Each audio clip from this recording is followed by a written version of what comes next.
Hello, I'm PhocusWire Editor-in-Chief Mitra Sorrells in the PhocusWire studio at the Phocuswright Conference, and I am so delighted to be joined by three industry veterans that we are really going to have a great conversation here about some of the issues facing the industry. So we have Flo Lugli. She is formerly with Wyndham Hotel Group and Travelport and founder of Navisync Advisory Group. Steve Kaufer, founder of TripAdvisor and now founder of Give Freely.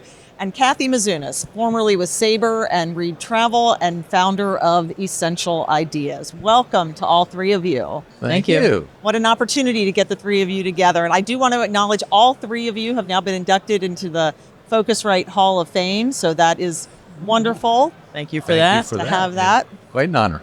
So, lots to talk about. I'd love to start off by just asking, what do you think still needs to be fixed in travel?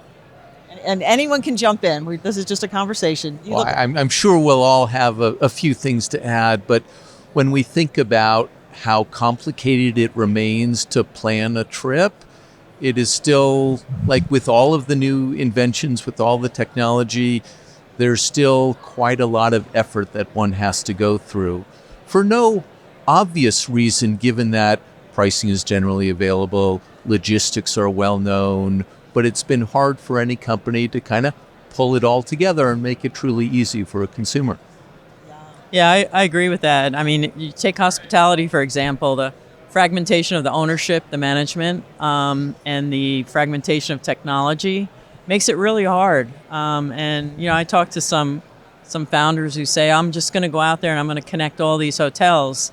And I say, how much time do you have? Because it should be easier than it is. And some of the economic models, I think, that come out of sort of the brand and the franchise model, right, really inhibit some of that progress. And so that may be something, if we were able to look at some of the economic models and maybe adjust those, that might help things. But I don't have a lot of confidence that that'll ever happen. So interesting. And from my perspective, I guess I'll just look at the customer interaction. I just think so many of the things that are developed, whether I've heard about them here or elsewhere, don't really have the way the consumer thinks about booking or planning their travel. Right. And I mean, it's really important because they're the ones that have to make the choices. So although there's a lot of information out there, I think the compiling of it to really put a trip together, not just an itinerary, but a trip, if you need visa information or, complexities that just aren't a round trip from, New York to Chicago, it's still a problem. Yeah. I think that's why the travel agent's making a comeback now. It's getting more complex. It is interesting. It's almost now, as the years have gone on, we have so many more choices. There's so many, but Yep. it used to be a really pretty linear, simple kind of. Too many choices. Yeah. And the trouble now is to try and figure out what's accurate information because That's the there is other really thing. a lot Yeah. of bogus information out there. Yeah. Not that the originators are being trying to falsify information. It's just that it's not timely. Yeah. It's just not been kept up. Yeah. That's interesting. And which actually that to me leads naturally into this question about generative AI, because one of the criticisms or fears I've heard is, of course, you have the risk of fake everything. Mm-hmm. Any thoughts? I know we're still very early with generative AI, and yet it feels like it's all we've been talking about. But any thoughts about what you think could happen there for travel? Well,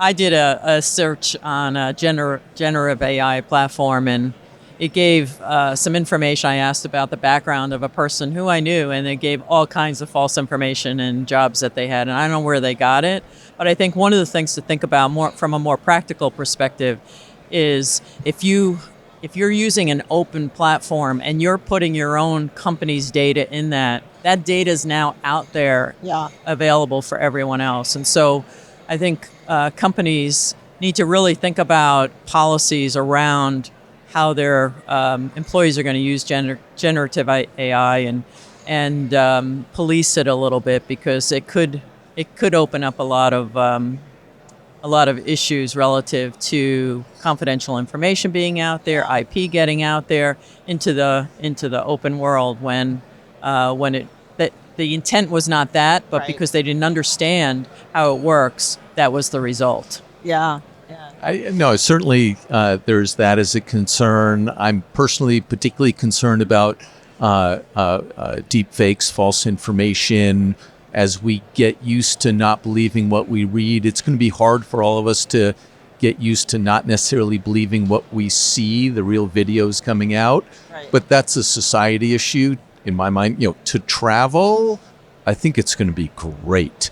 Yeah. There is such a good, maybe not at the moment, but when you look at what you can do by way of feeding it very structured information that is absolutely reliable in the aggregate, and the logistics about what is near what, which is, again, completely reliable, and real-time pricing and inventory, the ability for the system to make recommendations that a great travel agent could make, but now on the fly and be able to iterate through that, I think, and I'll put it in the 5-year time frame, has an ability to really change how you plan a more complex trip. The overnight trip in New York, I'm like, no, I don't need my Gen AI to go solve that for me, because right now it's pretty easy. Right. But the 3-day weekend away with the kids or without the kids, doing things back and forth, that's a conversation. That's hard to do on any current site. But with Gen AI, I think it's going to be really nice. Yeah, I mean, I think back and remember when Yahoo first came out, and you didn't know whether you would use Yahoo or Google or whoever. And in order to ask a question, you had to put commas and 2 spaces and a hyphen. And I think one of the education things, for consumers is going to be how to ask the question. Absolutely. That only gives you the information that the person that you're asking about put in, Yes. which is what's going to alleviate to some degree the problem that Flo talked about. Right. So we need to educate ourselves. And there was a great article, I think it was in the New York Times a few weeks ago, of ask it this way and you'll get a better result. Well, the other thing about the natural language processing is so much of the industry's information is unstructured. And so being able to actually digest that unstructured information and understand it is going to be a great big opportunity. Yeah. Yeah. I'm curious because, all 3 of you in your past careers and lives, I'm sure you maybe have faced this question, and certainly it's one that we've kind of seen companies dealing with this year, which is the balancing wanting to move fast and wanting to really get out there and get in front of some of these innovations, but then wanting to be thoughtful and wanting to do it right and all of that. I mean, that's a challenge, I would think, for folks. No? Well, it's a challenge for sure, but I think, anybody that has put systems together, you have a team that's looking at this and a team that's looking at that, and experts that, are deep diving into how to ask the question or, how to protect privacy or whatever. And you bring that team together, with how to get the best result. And then you iterate and you reiterate. But you can be fast, I think, with coming out quickly with something that is good and doesn't put you in a legal bind. Yeah. But if you have the right team together. So it's not mutually exclusive. There's a good argument not to go for an established company, not to go all in because things are changing really, really quickly. Yeah. But in my mind, there's just no excuse for not having, as you say, a team focused on just that, planting the seeds, learning. And if they're able to produce something that's good for the business at the moment, great. Right. If not, they're still learning because it's going to be there sooner or later. It's going to be there. Yeah. You can say, other trend, blockchain or crypto. I'm like, yeah, maybe it'll be impactful, maybe not for your particular business. Nobody that I've met questions whether AI will be impactful for their business. It's just a question of when and particularly how. Yeah. And then I've also seen AI being super impactful in the non-consumer facing pieces, whether it's writing marketing copy for your ads or customer support chat. So there's a bunch of other productivity gains that I hope a lot of the companies that would be listening to this would also be exploring. And I think that's where a lot of your learnings can come from. If you look at it more from an internal and really start to experiment internally on training materials and onboarding materials and things like that, you can get a lot of learnings from that then you can then apply. Customer service is being asked about. Exactly right. It is a gold mine of what you should be looking at, and always has been. That's the next big piece of it, I guess, is now figuring out what to do with all the learnings that are coming out of this and making a smart sense of it. Let's shift a little bit we could probably talk about generative AI for a lot longer, but let's shift to a couple other topics. One of the things that we've certainly been looking at is this kind of super app concept that certainly really is established and was created in Asia. And now we're seeing it trickling a bit more closer to home. So as you probably know, Uber has been testing for about the last year and a half in the UK, a variety of different travel products. They now do flights through Hopper. They have trains and buses. So supposedly maybe going to be adding hotels. There's Rappi in Latin America. They just announced a big partnership with Marriott. Any thoughts about this super app? Like, could it happen that we end up with, one app that really becomes the place that consumers are going for all their travel, all their...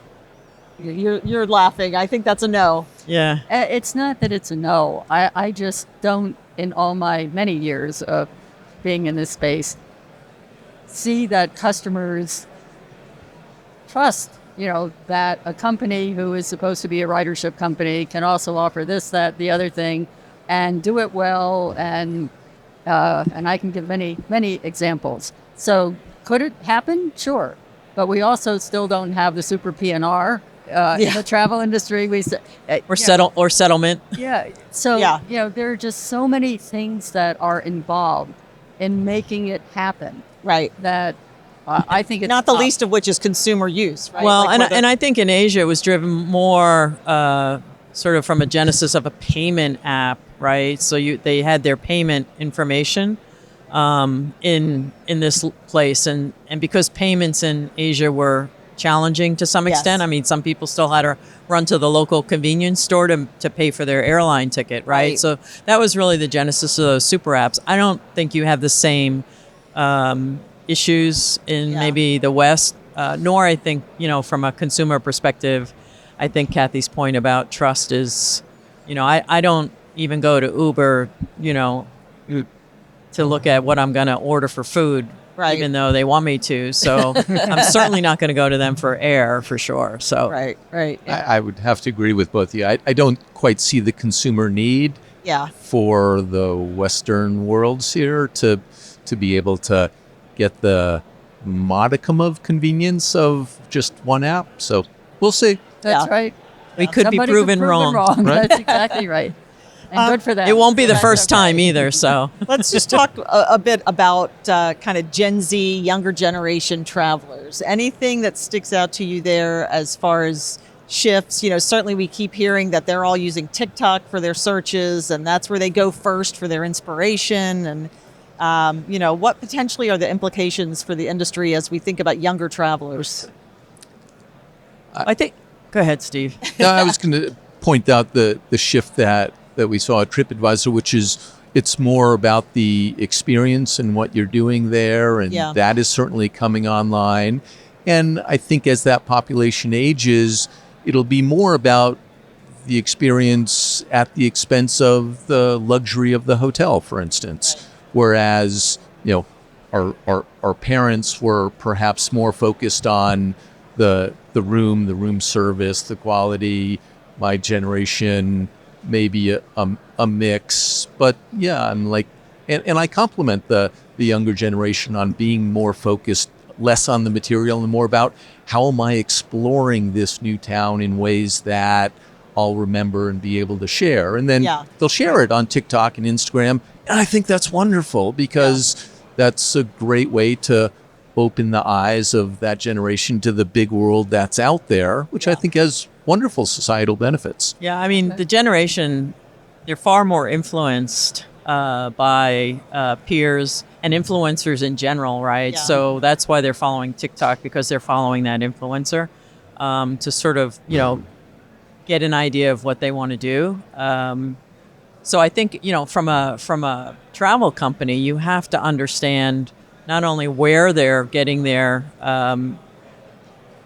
insights from, but also how they want to be communicated to. Right. So, don't send them an email because they're not going to open it. So how are you going to communicate with them?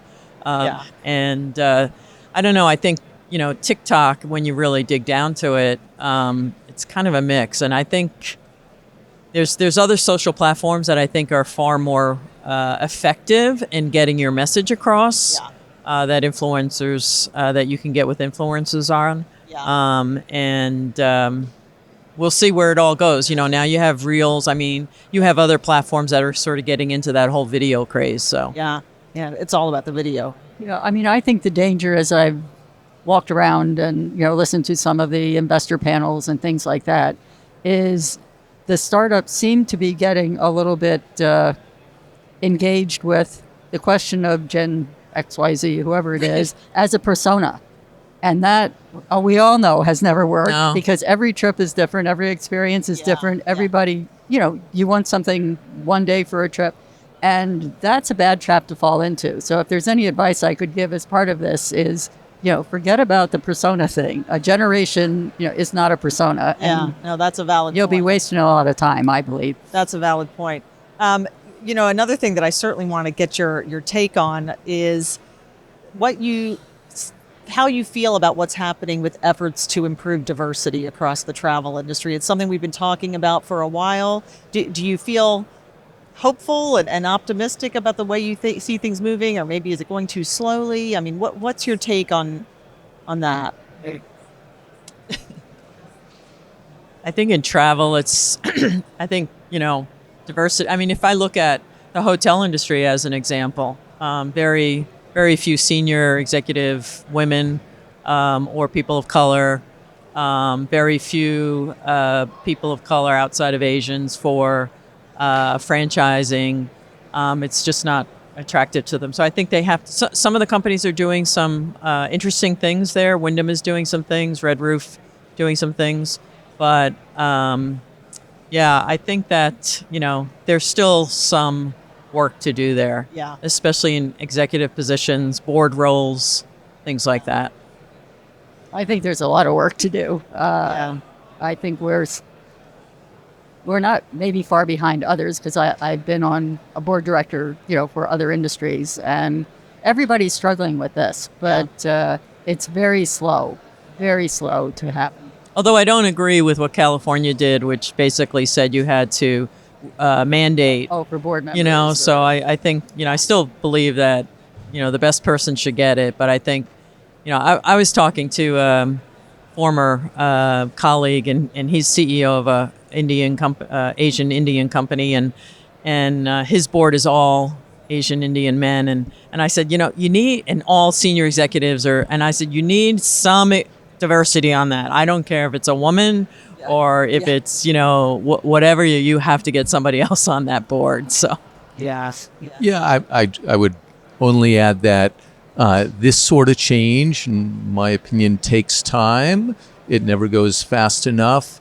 But the dialogue around, or the constant conversations, the soft pressure, if not legal pressure, to diversify, where everyone I know agrees it makes sense. These are people that are representing your customer base, of course, but that extra effort to overcome the challenges that people of color, for instance, have faced growing in the industry.